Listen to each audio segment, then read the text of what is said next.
नमस्कार साथियों, बहुत बहुत स्वागत है एक बार फिर से जिज्ञासा में। हम पिछले दो वीडियोज में advantage of learning language second और concerns and challenges about learning language second, इन दो टॉपिक्स पे बात कर चुके थे। आज इस चैप्टर का जो दूसरा इंपॉर्टेंट टॉपिक है, जिसका नाम है करिकुलर गोल्स, यानी पाठ्यचर्या के लक्ष्य क्या क्या है, उस पे हम आज बात करने वाले हैं। आप में से एक साथी का ये सुझाव आया था, बल्कि कई लोगों ने उनके सुझाव को सपोर्ट भी किया कि सर जो वीडियोज हैं उनकी लेंथ आधे घंटे की रहनी चाहिए। तो ये संभव नहीं है कि हम एग्जैक्ट आधे घंटे का कोई वीडियो बना पाए। हालांकि आपके सुझाव को ध्यान में रखते हुए, बल्कि उससे पहले ही मैंने ये प्लान कर लिया था कि मैं वीडियो की लेंथ को एकदम तय नहीं करूंगा कि कितना बड़ा वीडियो होगा। हमने ये तय कर रखा है कि एक चैप्टर में जितने टॉपिक्स उतने वीडियो, यानी हम रोजाना एक टॉपिक पे एक वीडियो बनाएंगे। अब ये भी ठीक नहीं लगता कि 50 मिनट का टॉपिक है फिर हम 25-25 मिनट के दो वीडियोज बनाएं। तो कम से कम इतना तो बनता है कि हम एक दिन अगर पढ़ने बैठे तो एक टॉपिक तो कम से कम निपटा लें। और फिर अगर आधे घंटे की बात आएगी तो हो सकता है कल कोई स्थितियां ऐसी बने कि तब तक एग्जाम आ जाए और हम सिलेबस ही कवर ना कर पाए। तो मोटिवेशन अपने अंदर थोड़ा लाइए। मोटिवेशन ही आपको इस समस्या से लड़ने की शक्ति देगा कि हालांकि वैसे भी पढ़ाई का दौर निकल गया है, उतना मन नहीं होता, लेकिन चूंकि ये महत्वपूर्ण परीक्षा है तो पढ़ना तो पड़ेगा। बातचीत तो होती रहेगी। हम आज का अपना जो टॉपिक है, नाम आपको सामने दिख रहा है, करिकुलर गोल्स, यानी पाठ्यचर्या के लक्ष्य। इन पे हम चर्चा आज करेंगे। एक एक चीज को बहुत गौर से और बहुत धीरे धीरे समझते हुए पढ़ते हुए चलेंगे। ठीक है, तो आइए शुरुआत करते हैं। Curricular goals hold a dominant role, यानी एक महत्वपूर्ण रोल होता है in shaping the educational process. यानी जो करिकुलर गोल्स हैं वो पूरे एजुकेशनल प्रोसेस को एक निश्चित आकार देते हैं। वो ये तय करते हैं कि हमारी एजुकेशन का जो प्रोसेस रहेगा वो किस तरह का रहेगा, या ऐसे कह सकते हैं कि जो पाठ्यचर्या है वह पूरे सिस्टम को, पूरे टीचिंग लर्निंग प्रोसेस को कंट्रोल करती है और ये बताती है कि कैसे पढ़ाया जाएगा और कैसे पढ़ा जाएगा। ये बताने का काम होता है by informing the design of learning materials. काम क्या क्या है? लर्निंग मटेरियल्स को डिजाइन करना, ये काम है। टीचिंग मेथड्स तय करना कि किन टीचिंग मेथड्स से पढ़ाई होगी। एंड असेसमेंट टूल्स, और हम असेसमेंट कैसे करेंगे ये तय करना। यानी यहां से अगर हम की पॉइंट्स निकालने का प्रयास करें तो करिकुलर गोल्स में सबसे महत्वपूर्ण चीज क्या निकल के आ रही है? पहली चीज निकल के आ रही कि कैलकुलर गोल्स हमें टीएलएम्स के बारे में बताएंगे कि कैसे कैसे टीएलएम्स हमें यूज करना है। दूसरा ये हमें बताएगा कि हमारा टीचिंग का मेथड क्या रहेगा। और तीसरा ये बताएगा कि हम असेसमेंट कैसे करेंगे। यानी कि करिकुलर गोल्स मुख्यतः तीन चीजों पर निर्भर करते हैं।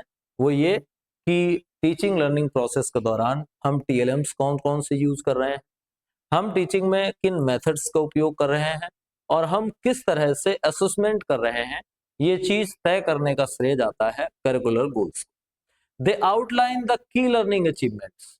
वे जो की लर्निंग अचीवमेंट्स हैं, यानी मुख्य लर्निंग के अचीवमेंट्स हैं, उनकी एक आउटलाइन तैयार करती है। Students should reach at the diverse phases of their education. अपने एजुकेशन के बदलते हुए दौरों में बच्चा क्या सीख रहा है, इस चीज के की पॉइंट्स को भी वो आइडेंटिफाई करती है। Grounded on the values of holistic and inclusive learning. और ये चीजें किस पे टिकी हुई हैं, किस पे निर्भर हैं? वैल्यूज पे निर्भर हैं संपूर्ण रूप से, और इंक्लूसिव का मतलब होता है समावेशी शिक्षा। एक संपूर्ण और समावेशी शिक्षा की वैल्यूज जो है वो इस पे टिकी हुई है। These goals support the development of both academic knowledge and essential life skills. अब यहां से जब आप क्वेश्चन लिखेंगे तो कुछ चीजें आपको नोट कर लेनी है। एक तो ये शब्द है एकेडमिक नॉलेज और दूसरा है एसेंशियल लाइफ स्किल। असल में हमारे जो गोल्स हैं, करिकुलर गोल्स हैं कि हम क्या अचीव करने के लिए सब कुछ कर रहे हैं, तो पहली चीज तो हम बच्चों को पढ़ा रहे हैं कि वो एकेडमिक नॉलेज एक्वायर करें, एकेडमिक नॉलेज प्राप्त करें। और दूसरी चीज ये है कि जो लाइफ स्किल्स हैं कि वो जीवन को कैसे जिएगा, लाइफ स्किल्स, वो लाइफ स्किल्स डेवलप करें। हमारे देश के पहले उपराष्ट्रपति और दूसरे राष्ट्रपति डॉक्टर राधाकृष्णन कहते हैं कि शिक्षा का वास्तविक उद्देश्य अपने जीवन स्तर को बेहतर बनाना है। असल उद्देश्य एजुकेशन का है अपने जीवन के स्तर को बेहतर बनाना। ये बड़ी महत्वपूर्ण बात है। उस चीज को लगभग यहाँ पे मान के चला गया है कि जब हम बच्चे को एजुकेशन दे रहे हैं तो हमारा ध्येय क्या रहना चाहिए, एकेडमिक नॉलेज तो वो प्राप्त करे ही करे, बल्कि जीवन जीने के लिए जो आवश्यक कौशल है उसको भी वो प्राप्त करे। सच एज क्रिटिकल थिंकिंग, जैसे कि क्रिटिकल थिंकिंग हो गई, क्रिएटिविटी हो गई, रचनात्मकता होनी चाहिए उसमें, कम्युनिकेशन, वार्तालाप करने का पावर होना चाहिए, एंड इमोशनल वेलबींग। और भी महत्वपूर्ण बात क्या है, इमोशनल वेलबींग। इमोशनल वेलबींग का मतलब कि उसका जो मानसिक स्वास्थ्य है वो बढ़िया होना चाहिए। अब एक चीज यहां से आपके प्रश्न का लेवल बन सकता है, प्रश्न का लेवल ये बन सकता है, आपसे पूछा जाएगा कि कौन कौन सी चीजें हैं जिनको करिकुलर गोल्स बनाते समय ध्यान रखा गया। तो एक क्रिटिकल थिंकिंग होगी, दूसरा क्रिएटिविटी होगी, तीसरा कम्युनिकेशन हो गया और चौथा हो गया इमोशनल वेलबींग। और ये सब क्या है, इसेंशियल लाइफ स्किल्स हैं ये। तो ये भी कहा जा सकता है कि what are the essential life skills according to the curricular goals. तो क्रिटिकल थिंकिंग, क्रिएटिविटी, कम्युनिकेशन और emotional wellbeing. In language learning, अब हम चूंकि बात काहे की कर रहे हैं, लैंग्वेज लर्निंग की बात कर रहे हैं, लैंग्वेज लर्निंग में भी स्पेशली हम बात कर रहे हैं L2 लर्निंग की। तो in language learning, curricular goals focus on enhancing communication and comprehension skills। बस सबसे महत्वपूर्ण बात, इसको आप दिमाग में बैठा लो कि करिकुलर गोल्स लैंग्वेज लर्निंग के मामले में जो है वो दो बातों पे बहुत फोकस करते हैं लैंग्वेज लर्निंग के मामले में। पहली किस बात पे, पहला वो फोकस करते हैं कम्युनिकेशन पे, ठीक है, पहला किस पे फोकस करेंगे, कम्युनिकेशन पे। और दूसरा फोकस करते हैं कॉम्प्रीहेंशन पे, कॉम्प्रीहेंशन। तो दो चीजों पे ये मुख्यतः फोकस करते हैं, एक तो कम्युनिकेशन पे और दूसरा कॉम्प्रीहेंशन पे। जब बात किसकी आती है, लैंग्वेज में की आती है। अब इस बात को और थोड़े आसान शब्दों में समझ लो। नहीं, हमारे विद्यालयों में NEP 2020 और NCF की रिकमेंडेशंस के आधार पे इस समय जो लैंग्वेज की शिक्षा दी जा रही है, जो लैंग्वेज लर्निंग हो रही है, उसके दो मुख्य गोल हैं। एक तो बच्चा प्रॉपर कम्युनिकेट करना सीख ले, वार्तालाप करना सीख ले सही से। दूसरा कंप्रीहेंशन सीख ले। ये दो चीजें अगर वो सीख लेता है, कंप्रीहेंशन का मतलब वो अपनी एक समझ डेवलप कर ले, बोलना खूब ढंग से सीख ले और समझ डेवलप कर ले। ये दो काम अगर हम किसी लैंग्वेज के लिए कर लेते हैं तो इसका मतलब हम उस लैंग्वेज को प्रॉपरली सीख चुके हैं, ये यहां बताया गया। While fostering respect for linguistic and cultural variety. और एक काम और कर लें कि हमारी जो भाषा के आधार पे और संस्कृति के आधार पे वैरायटी है, जो भिन्नता है, उस भिन्नता को भी अडॉप्ट कर ले बच्चा, उसको वो गलत ना समझे, उसको वह एक विविधता के रूप में ले। इतना अगर हम सिखा लेते हैं तो पर्याप्त हो जाता है। व्हेन टीचिंग यानी पढ़ाते समय alliance with these clearly defined goals, in defined goals को एकदम क्लियरली कहा गया है। It helps create meaningful, age appropriate and interactive educational opportunities for every student.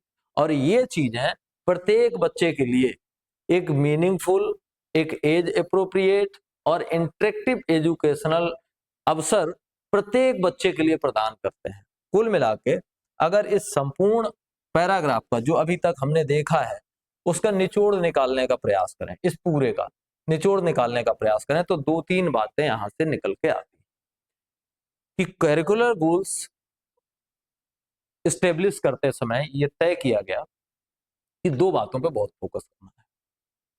एक तो फोकस करना है कॉम्प्रिहेंशन पे और दूसरा फोकस करना है कम्युनिकेशन पे। तो कम्युनिकेशन और कॉम्प्रिहेंशन पे फोकस कर लें, ये दोनों चीजें अगर भाषाई आधार पे तय हो जाती हैं, और दूसरा बच्चा दूसरी भाषाओं का सम्मान करना और अपनी भाषा के प्रति एक आत्मविश्वास पैदा करना अगर इतना सीख लेता है तो समझिए हमने आवश्यक गोल्स प्राप्त कर लिए। अब आगे देखिए तो करिकुलर गोल्स के बारे में और क्या कहा गया है। करिकुलर गोल्स यानी CG form the foundation of all teaching and learning resources. जितने भी टीचिंग लर्निंग रिसोर्सेज हैं उन सबका फाउंडेशन तैयार करता है कौन? सीजी यानी curricular goals. The NCERT English text books मृदंग, याद रखिएगा, हालांकि याद रखने की जरूरत नहीं है। For class 1 and 2 the Santoor text book for class 3 have been developed, उनको ऐसे तैयार किया गया है विद केयरफुल अटेंशन, बहुत ही सावधानी पूर्वक, अलाइंड विद दीज गोल्स। यानी अभी जो नई किताबें आई हैं एनसीईआरटी की, हमारे यहाँ जो क्लास 1 में और क्लास 2 में, क्लास 1 और क्लास 2 में जो अंग्रेजी की किताब चलती है उनका नाम रखा गया है मृदंग, और जो क्लास 3 में है, क्लास 3 में जो किताब है उसका नाम है संतूर। संतूर अभी 4th और 5th में ये किताबें आना बाकी है। यानी जो पहली फाउंडेशनल स्टेज है, फाउंडेशनल स्टेज के लिए बुक्स अवेलेबल हैं हमारे विद्यालयों में एनसीईआरटी की, और एनसीईआरटी ने जो ये नई बुक्स बनाई हैं उनको बनाते समय ये ध्यान रखा गया है कि जो फाउंडेशनल करिकुलर गोल्स हैं लैंग्वेज के लिए उनको उसमें समाहित किया जाए। अभी हम एग्जांपल्स भी देखेंगे इन चीजों के।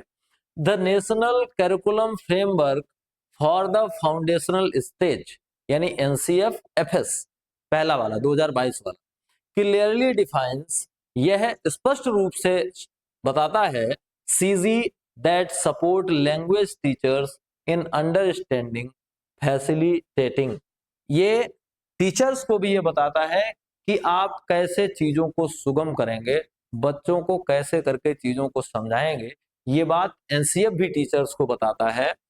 And assessing children's language development, और बच्चे के लैंग्वेज डेवलपमेंट में कैसे करके मदद करेंगे। These goals are designed to address the diverse linguistic needs of learners, ये जो गोल्स हैं वो इस तरह से डिजाइन किए गए हैं कि वे सीखने वालों की जो भाषाई आवश्यकताएं हैं और भिन्न भिन्न भाषाई आवश्यकताएं हैं उन भिन्न भिन्न आवश्यकताओं की पूर्ति करे, इस तरह से इसको डिजाइन किया गया है इन द क्लासरूम में। Ensuring inclusive and effective language learning, और हमारी जो लैंग्वेज लर्निंग हो वो कैसी हो, एक तो समावेशी हो और दूसरी इंटरेस्टिंग हो, ये 2 बातें हमें फोकस करते हुए चलना है, 2 बातें हमारे लिए जरूरी हो जाती हैं। आगे देखिए, at the core of every language lies communication and comprehension, फिर वही बात घुमा फिरा के आगे सबसे इंपॉर्टेंट बात ये निकल के आ रही, किसी भाषा के लिए अगर सबसे जरूरी कोई चीजें हैं तो वो 2 हैं, एक तो है उस लैंग्वेज में कम्युनिकेशन और दूसरा कंप्रीहेंशन। एक तो हमने उसकी समझ डेवलप कर ली हो और दूसरा हमने उस लैंग्वेज में बोलना प्रॉपरली सीख लिया हो।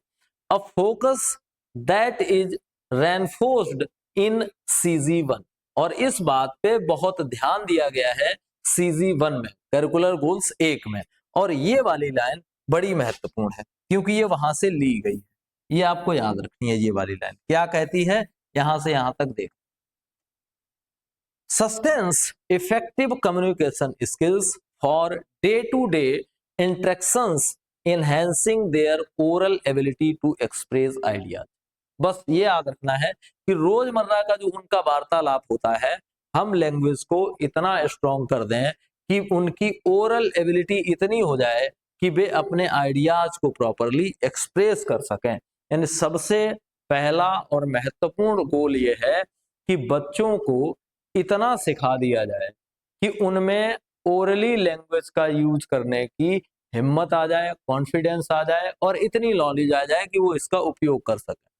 CG provides ample opportunities for learners to engage with the text. जो किताबें आई हैं उनमें करिकुलर गोल्स ने ये पूरा प्रयास किया है कि सीखने वालों को टेक्स्ट के साथ, जो कहानी वगैरह दी गई है उनके साथ जुड़ने के भरपूर अवसर मिले एंड शेयर देयर इनपुट, और जो उन्हें पहले से नॉलेज है वे उन इनपुट्स को भी उसमें शामिल कर सकें। इसका बहुत ध्यान दिया गया है। Sections like let us speak. अब जो एक्सरसाइज आप देखेंगे नई किताबें, जैसे संतूर उठा लेना या मृदंग उठा लेना, उनमें जो एक्सरसाइजेस दी गई उनमें एक पार्ट होगा एक्सरसाइज का लेट अस स्पीक, आओ हम बोलें। तो इसमें बच्चे को एक्सप्लोर करने का मौका दिया जाता है कि वो अपनी बातों को रख सके। एंड थिंक एंड से, सोचें और कहें, इस टाइप की एक्सरसाइज होंगी। इसमें बच्चे की क्रिएटिविटी को चेक करने का प्रयास किया जाता है, उनकी क्रिएटिविटी बढ़ाने का प्रयास किया जाता है। सब sections of let us think, आओ सोचें, इस तरह के सब सेक्शंस भी हैं उसमें। प्रेजेंट अपॉर्चुनिटीज, ये अवसर देते हैं for students to be creative, कि बच्चा क्रिएटिव बने, इस बात का अवसर देते हैं ये। With replies and share with classmates, कि वो अपने रिप्लाई दें और क्लासमेट्स के साथ शेयर करें। Allowing learners to engage with language in a meaningful way, और इसके साथ ही साथ एक चीज और होती है कि वो जो लर्नर्स हैं वो अन्य लोगों के साथ मीनिंगफुल तरीके से जुड़ सकें। अब ये एक्सरसाइज दी गई है, जरा देखो ऐसी एक्सरसाइज, और ये कहां से है, एंगेजमेंट विद टेक्स्ट मृदंग 1 एनसीईआरटी 2024। ये मृदंग 1 में से कुछ पेज का दिया गया। इस तरह की एक्सरसाइज दी गई। अभी ये एक एक्सरसाइज है और इस एक्सरसाइज में लिखा है लेट अस स्पीक। इसमें क्या है, इसमें प्रोनाउंसिएशन सुधारने का प्रयास किया जाता है कि बच्चा अगर इनको बार बार पढ़ेगा। इसमें कहा गया repeat after the teacher, teacher के पीछे पीछे इसको रिपीट करिए। Teacher I clap with my hands, तो बच्चे कहते हैं आई clap with my hands, I clap with my hands, बच्चे रिपीट करते हैं आई clap with my hands. I tap with my feet, I look with my I walk with my legs. तो इस तरह से बार बार किसी सेंटेंसेस को रिपीट किया जाएगा तो बच्चे का एक तो उच्चारण अच्छा होगा, दूसरा वो अंग्रेजी को कॉन्फिडेंटली बोलने का प्रयत्न करेगा। तो इस तरह की एक्सरसाइजेस हैं, ये कम्युनिकेशन बढ़ाने के लिए महत्वपूर्ण है। ये काहे के लिए है, कम्युनिकेशन बढ़ाने के लिए। ये क्लास में बोलने का टॉक टाइम बढ़ाने के लिए अच्छा है, टॉक टाइम बढ़ाने के लिए अच्छा है। ये प्रोनाउंसिएशन सही करने के लिए अच्छा है। फिर इस तरह की एक्सरसाइज है लेट अस थिंक। इसमें क्या है, you all know the alphabet song, let us sing it while reading the letters. अब अल्फाबेट सॉन्ग इसको गा करके पढ़ना है loudly, A B C D, इस तरह से पढ़ना है। तो ये इस तरह की एक्सरसाइज है। फिर लेट अस डू, फिर कुछ करने को है। Let us make puppets. अब पपेट्स बनाने का तरीका यहाँ बताया गया कि पपेट कैसे बनाएंगे। पहले 6 टिक पेपर स्ट्रिप लेंगे और इन स्ट्रिप में अलग अलग कलर होंगे, इस तरह से पूरा एक तरीका बताया गया है। तो ये हमारी जो नई किताबें हैं उनमें करिकुलर गोल्स को ध्यान में रख करके उनको डिजाइन किया गया है ताकि हम उन गोल्स को प्राप्त कर सकें। ऐसा खूब ध्यान रखा गया है। आगे देखिए, द करिकुलर गोल्स यानी CG outlined in NCFS are thoughtfully integrated into the text book. अब जिन गोल्स को एनसीएफएस में बताया गया है तो हमने जो किताबें बनाई हैं उनमें इनका खूब समावेशन किया है। इसका मतलब होता है एकीकरण, एकीकरण या समावेशन। तो इसका खूब एकीकरण किया है हमने अपनी टेक्स्ट बुक में। फॉर इंस्टेंस, एग्जांपल के लिए सीजी 9.1 कहता है which emphasise listening to and appreciating simple song. पहला ये कहता है कि सुनो, जोर देता है किस बात पे, सुनने पे। एंड एप्रिसिएटिंग सिंपल सॉन्ग, और छोटे छोटे गीतों को शामिल करने के लिए कहता है, रैम्स को शामिल करने के लिए कहता है, एंड पोइम्स को शामिल करने के लिए कहता है। तो आप जब भी मृदंग 1, मृदंग 2 या फिर संतूर को देखेंगे तो उनमें आप देखेंगे बहुत छोटी छोटी सी कविताएं हैं, बहुत सारी छोटी छोटी सी कविताएं हैं। तो वो छोटी छोटी सी कविताएं कहाँ से आई हैं, CG 9.1 में जो कहा गया है उस बात को सही साबित करने के लिए उन कविताओं को रखा गया है। Is well represented through the action songs. अब हाव भाव करके वो गीत को प्रेजेंट किया जाए, इसको भी रिप्रेजेंट करती हैं। And engaging short poems featured in मृदंग, और मृदंग में छोटी छोटी कविताओं को डाला गया है। The English text book for the foundational stage, और मृदंग क्या है? मृदंग है फाउंडेशनल स्टेज की इंग्लिश की text book. To support CG 9.2, अब CG 9.2 में क्या है? लर्नर्स आर इनकरेज, लर्नर्स को इनकरेज किया जाता है, प्रोत्साहित किया जाता है टू एक्सप्लोर रेमिंग वर्ड्स, कि वो रेमिंग वर्ड्स को खोजें, जैसे bat, cat, mat, set, rat, इस तरह के सब, इनको बोलने में उनको मजा आता है। लेकिन इससे क्या होता है? एक तो उनका उच्चारण सुधरता है, दूसरा वो समान तरह के शब्दों को पढ़ना सीख रहे होते हैं, और तीसरा उनमें एक कॉन्फिडेंस डेवलप हो रहा होता है। The textbook consistently incorporates vocabulary related to everyday objects and experience। जो टेक्स्ट बुक है उसमें यह भी ध्यान रखा गया है कि रोजमर्रा में यूज होने वाला जो वोकैब है, जो शब्दावली है, उसको भी शामिल किया जाए, बच्चों के एक्सपीरियंसेस को भी शामिल किया जाए। अलिंगिंग विद CG 9.7, फिर 9.7 की बात आती है, which focuses on acquiring sufficient vocabulary for daily interactions and using non-words to infer the meaning of new ones। अब एक और महत्वपूर्ण बात कहेगी, 9.7 ये कहता है कि हम जो डेली इंस्ट्रक्शन करते हैं, जो हम आपस में बातचीत करते हैं, उनसे जुड़े हुए शब्दों को भी शामिल किया जाए, साथ ही इन्हीं के साथ साथ कुछ नए शब्दों को सीखने का भी प्रयत्न किया जाए। Furthermore the textbook includes activities that promote meaningful conversation, और टेक्स्ट बुक कुछ ऐसी एक्टिविटीज के बारे में भी कहती है जो एक मीनिंगफुल कन्वर्सेशन तैयार कर सकते हैं, बच्चों के बीच में वार्तालाप तैयार कर सकते हैं। एड्रेसिंग CG 9.3 which highlights, अब 9.3 क्या कहता है? The importance of fluent and purposeful dialogue। 9.3 कहता है कि बच्चे जब वार्तालाप करें, डायलॉग मतलब वार्तालाप, बच्चे जब वार्तालाप करें तो उनका वार्तालाप कैसा हो? फ्लुएंट हो, लगातार वो वार्तालाप कर सकें, और पर्पजफुल हो। ऐसा भी नहीं है कि निरुद्देशीय है, जो वार्तालाप क्रिएट किया जाए उसमें कुछ कॉन्सेप्ट, कुछ नॉलेज, कुछ जानकारियां उसमें समाहित की जाए ताकि वो पर्पजफुल हो। N essential skill in second language, और ये सेकेंड लैंग्वेज की इसेंशियल यानी जरूरी लैंग्वेज एक्विजिशन के लिए है। There can be more resources other than text book, अब टेक्स्ट बुक के अलावा भी और बहुत सारे रिसोर्सेज हो सकते हैं। दैट ए फैसिलिटेटर में इंक्लूड फॉर सेम पर्पज, अब टेक्स्ट बुक की हमने बात कर ली, टेक्स्ट बुक के अलावा और भी बहुत सारी चीजें हो सकती हैं जिनको एक फैसिलिटेटर समान उद्देश्य के लिए यूज कर सकता है। Activities such as join the dots in alphabetical order, join the dots in alphabetical order, जैसे बच्चे को त्रिभुज बनवाना है तो ऐसे कुछ पॉइंट लिख दिए, एक कोई आकृति बनवानी है इस तरह से, अब ऐसे पॉइंट्स रख दिए, और फिर बच्चे से कहा गया कि ये ए, ये बी, ये सी, डी, ई और एफ ऐसे हैं, और इनको अल्फाबेटिकल ऑर्डर में ही जोड़ो, तो पहले ए से बी तक, फिर बी से सी तक, फिर सी से डी तक, डी से ई तक, ई से एफ तक, ऐसे करके जोड़ना है तो एक आकृति बन जाएगी। तो ये एक एक्टिविटी करवा सकते हैं। is an example of an instruction that the learner needs to understand to complete a given task। अब इससे वो एक टास्क भी पूरा करेंगे, उन्हें आनंद भी आएगा और वो क्रम भी सही से याद रखना सीख जाएंगे। As indicated in CG 9.4, 9.4 में क्या कहा गया? अभी हम सारे CGs देख लेंगे जो NCFs में है। Another strength of the textbook is that it paid attention to cross-curricular integration by keeping mathematical concepts such as shapes and a learner deals with their daily life scenery।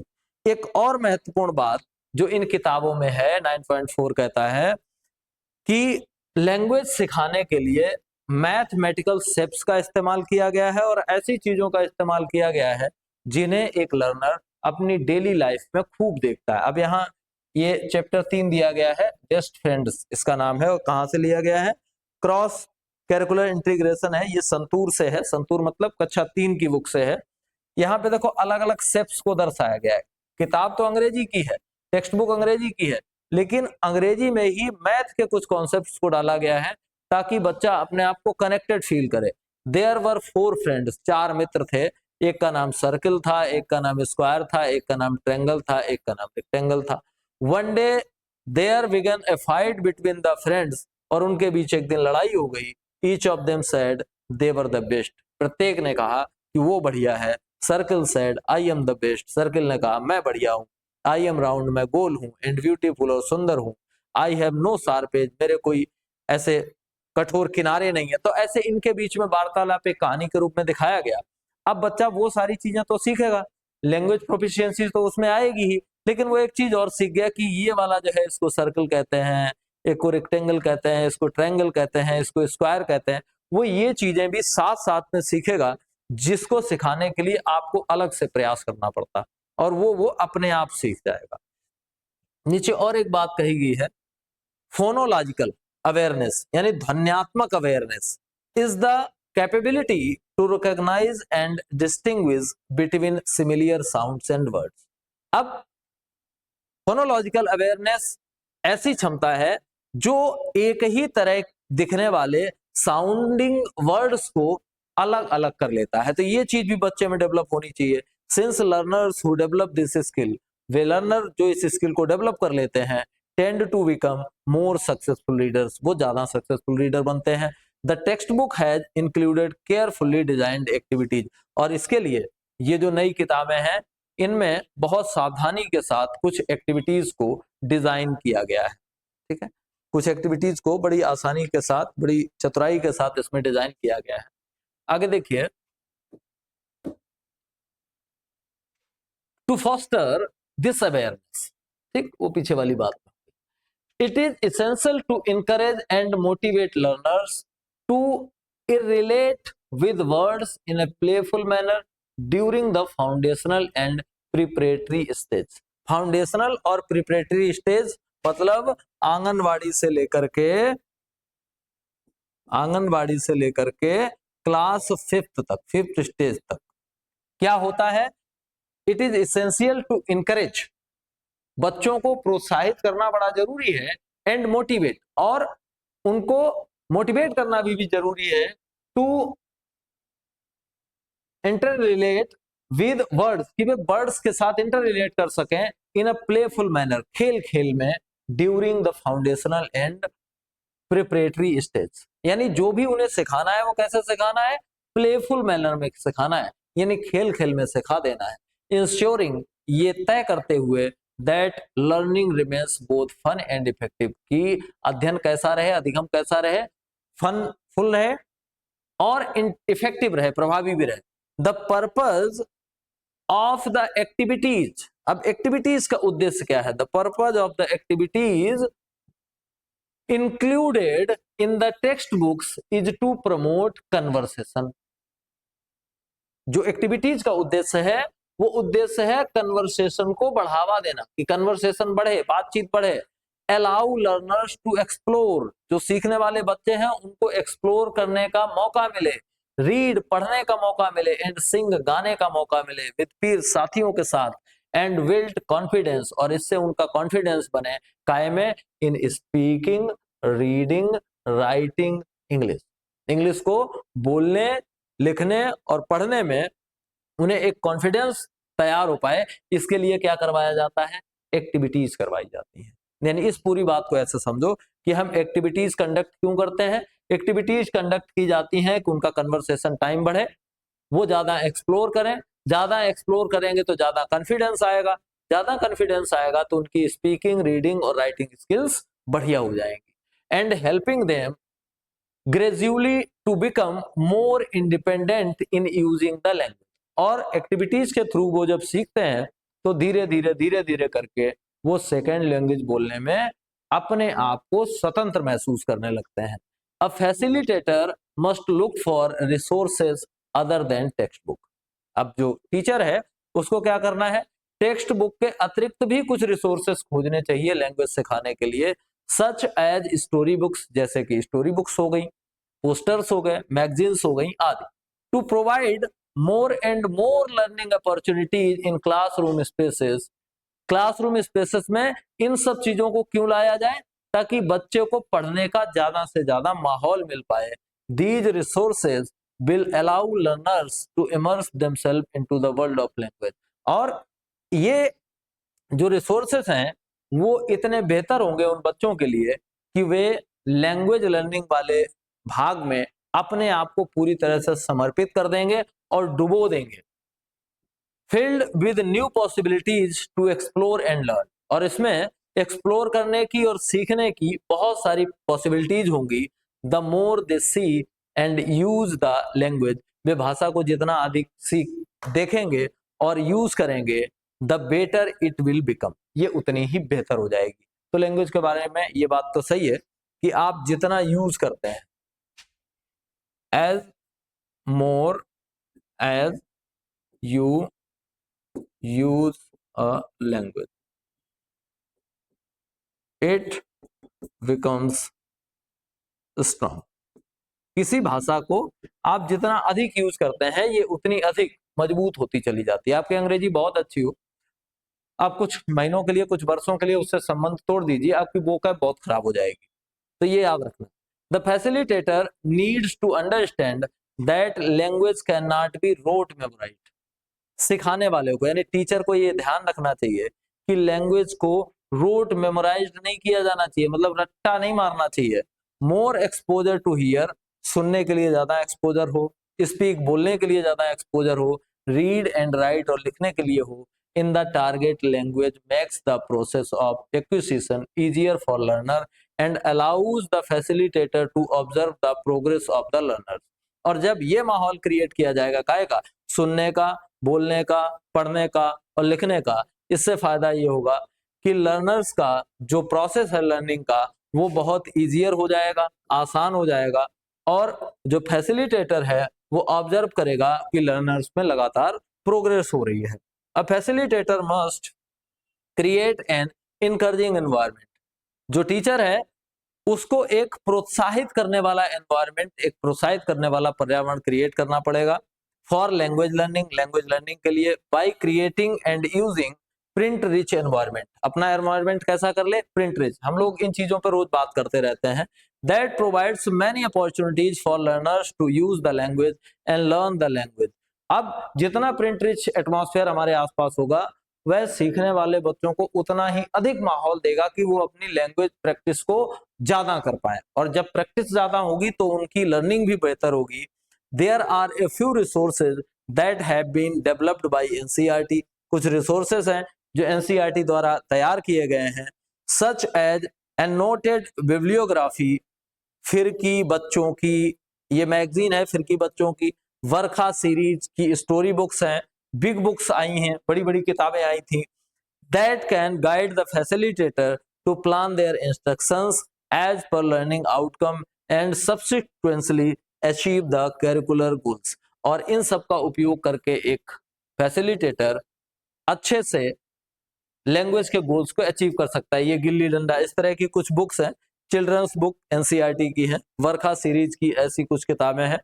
ये अलग से हमारे विद्यालयों को प्राप्त होती है, इनसे बच्चे और बेहतर सीखते हैं। अब हम आगे पढ़ें उससे पहले अभी तक जो हमने पढ़ा है उसको जरा समराइज कर लेते हैं। दरअसल इतनी पूरी व्यवस्था में हमने ये सीखा है कि लैंग्वेज के प्रॉपर करिकुलर गोल्स क्या है। तो गोल्स दरअसल ये है कि हम जिसको सिखा रहे हैं वो प्रॉपरली उस लैंग्वेज में कम्युनिकेट करना सीख ले और कंप्रीहेंशन उसको आ जाए, समझ डेवलप हो जाए उसको। अगर उसी भाषा में एक निबंध लिखने को कह दिया जाए, ऐसे लिखने को कह दिया जाए तो वो उसको लिख पाए, इतनी समझ डेवलप कर ले, इतना हमें पर्याप्त है। इसके लिए हमने किया क्या है, अपनी नई बुक्स को एनसीईआरटी ने इस तरह से डिजाइन किया है कि जो जो तरीके हो सकते हैं उन सब तरीकों को शामिल कर लिया जाए। अलग से हमें किताबें मिलती हैं, हमें अपनी कक्षा का माहौल प्रिंट रिच बनाना है, तो जितने भी अतिरिक्त चीजों का हम उपयोग कर सकते हैं वो कर सकते हैं। अब यहाँ देखो, CG9 children development effective communication skill for day to day interaction in 2 languages. ये कुछ पॉइंट्स दिए गए हैं, ये कुछ पॉइंट है 9 के और फिर 10 के और फिर आगे, जरा इनको देख लो क्या क्या है। हालांकि ये उतने महत्वपूर्ण नहीं है आपके लिए कि बिल्कुल ऐसे ही याद करो।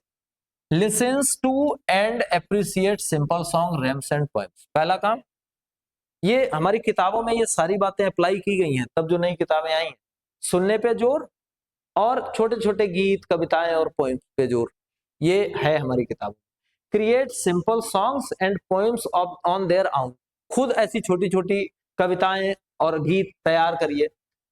Converse fluently and can hold a meaningful conversation, conversation meaningful होना चाहिए। Understand oral instructions for a complex task and gives clear oral instructions for the same to others. बच्चा क्या कर ले, किसी ने कोई इंस्ट्रक्शन दिया है किसी काम को करने का तो उसको समझ ले और कभी जरूरत पड़े तो खुद भी कर ले। Comprehends narrated, read out stories and identifies characters, story line and what are the author want to say, और जब वो पढ़े तो उसको ये समझ में आ जाए कि लेखक क्या कहना चाहता है। Narrate short stories with clear plot and characters, clear plot और कैरेक्टर्स के साथ वो स्टोरीज को नरेट कर ले। Knows and uses enough words to carry day out to day interactions effectively and can give meaning of new words by using existing vocabulary। वो रोजमर्रा की जिंदगी में यूज होने वाली वोकैब शब्दों को जानता हो और उसमें इतनी समझ डेवलप हो जाए कि अगर बीच में कोई एक शब्द नया भी आ जाए तो उस शब्द का अर्थ क्या होगा उसका अंदाजा लगा सके। ये तो हो गई 9वें की बात। 10वें भी कुछ इसी तरीके से है, मेन चीज पे देख लेते हैं। Children development fluency in reading writing of language 1, ये कुछ दिए गए हैं, पढ़ लीजिएगा। 11वां देख लीजिएगा। अब यहाँ पे चेक योर प्रोग्रेस में केवल एक प्रश्न है और प्रश्न है चेक योर प्रोग्रेस 2.5 का।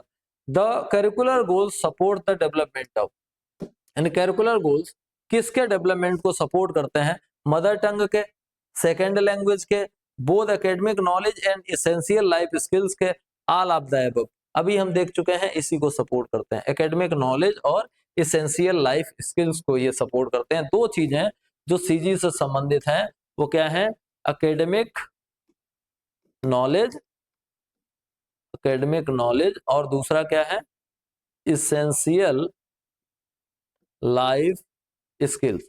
और लैंग्वेज से रिलेटेड दो चीजें हैं, कौन सी, एक तो है कम्युनिकेशन, कम्युनिकेशन और दूसरी चीज क्या है, कॉम्प्रीहेंशन, कॉम्प्रीहेंशन।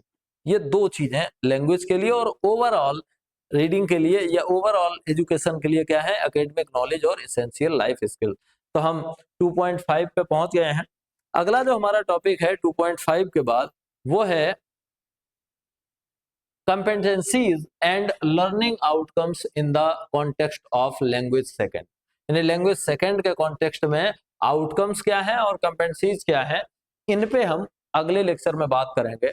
अगले वीडियो में इन पे बात करने का मौका आएगा क्योंकि लगभग वही टाइम हो जाता है, 30 मिनट से ऊपर की क्लास तो हो ही जानी है अगर हम एक टॉपिक भी पूरा कवर करते हैं तो कल फिर मिलेंगे एक और नए टॉपिक पे। ये जो टॉपिक मैंने दिखाया है इस टॉपिक पे बातचीत पर चर्चा करने के लिए कल फिर मिलेंगे। तब तक के लिए आप सबको नमस्कार। ओके।